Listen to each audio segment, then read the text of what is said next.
ফেসবুকে প্রথমে বিজ্ঞাপন দেয় যে ঘরে বসে টাকা ইনকাম করুন। তারপর হচ্ছে ফেসবুকের এই বিজ্ঞাপন দেখে ওদের লিঙ্কে ক্লিক করলে পরে ওরা টেলিগ্রামে যোগ করে ফেলে। যোগ করে তারা একটা ইউজার আইডি এবং পাসওয়ার্ড দেয়। পাসওয়ার্ড দিলে তারা টেলিগ্রামের সদস্য করলেই তাদেরকে বোনাস হিসাবে 500, 1000, 2000 টাকা তাদের প্রথমে দেয়। তারপর হচ্ছে তারা বিনিয়োগের কথা বলে। প্রথমে 500, 1000 টাকা, 2000 টাকা বিনিয়োগ করলে এরা সাথে সাথেই 1-2 ঘন্টা পরে বিকাশের মাধ্যমে একটা লভ্যাংশ তাদেরকে দিয়ে দেয়। দিয়ে দিলে পরে এরা মনে করে যে তাহলে আমরা মনে হয় ঘরে বসে ইনকাম করতে পারবো। তখন এরা একটা অফার দেয় যে 2 লাখ, 3 লাখ, 5 লাখ, 10 লাখ, 50 লাখ, যে যত পারেন ডিপোজিট করতে পারেন। এরকম অফার দিলে পরে ডিপোজিট করলে পরে ওরা প্রথমে 1 লাখ, 2 লাখ দিলে পরে সাথে সাথে ওরা প্রফিটটা দেখাই দেয় যে আপনি 1 লাখ টাকা ডিপোজিট করছেন, আপনার 1.5 লাখ টাকা এই প্রফিট জমা হয়ে গেছে, সেটা আপনার অ্যাকাউন্টে জমা হয়ে গেছে। কিন্তু আসলে সেটা ব্যাঙ্ক অ্যাকাউন্টে জমা হয় না।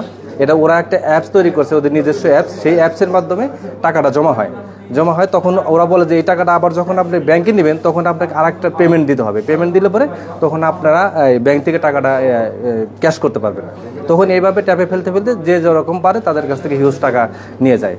যে আমরা তথ্য প্রযুক্তির মাধ্যমে এরা বিভিন্ন ব্যাংক অ্যাকাউন্ট, বিকাশ অ্যাকাউন্টের মাধ্যমে, নগদ অ্যাকাউন্টের মাধ্যমে টাকাগুলো নিয়ে থাকে।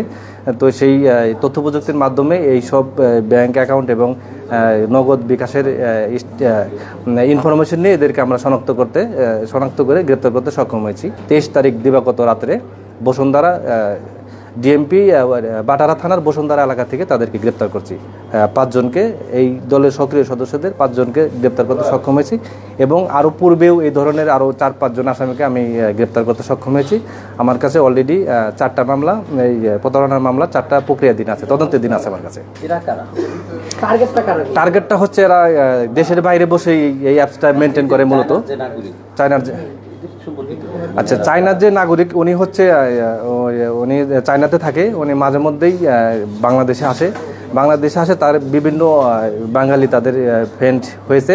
তারা করে হচ্ছে সে আইসা ওদেরকে বলছে, অন্যান্য আসামিদেরকে বলছে যে আমি এই দেশে একটা ফ্যাক্টরি করব, তোমরা এখানে চাকরি করতে পারবা এবং তোমরা এখান থেকে কমিশন পাবা।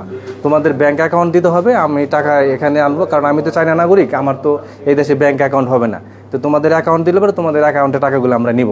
তখন এদেরকে বিভিন্ন প্রলোভন দেখে তাদেরকে 1%, 2% টাকা পেমেন্ট করে পরে তাদের বিভিন্ন ব্যাংক অ্যাকাউন্ট নিয়ে হাজার হাজার কোটি টাকা তারা এই দেশ থেকে চায়নাতে দেশের বাইরে বিটকয়েন অথবা ক্রিপ্টোকারেন্সি এবং ইউএসডিটির মাধ্যমে তারা এই দেশ থেকে পাচার করতেছে আর কি। আসলে যেভাবে এরা টাকা নেওয়া শুরু করছে তাতে করে আমরা হয়তো সবাইকে ধরতে সক্ষম হব না, কিন্তু এখন সাধারণ জনগণকে সচেতন হতে হবে যেন তারা এই ধরনের ট্যাপে না পড়ে এবং প্রতারণার ফাঁদে পা দিয়ে তাদের টাকা যেন সর্বশান্ত না করে।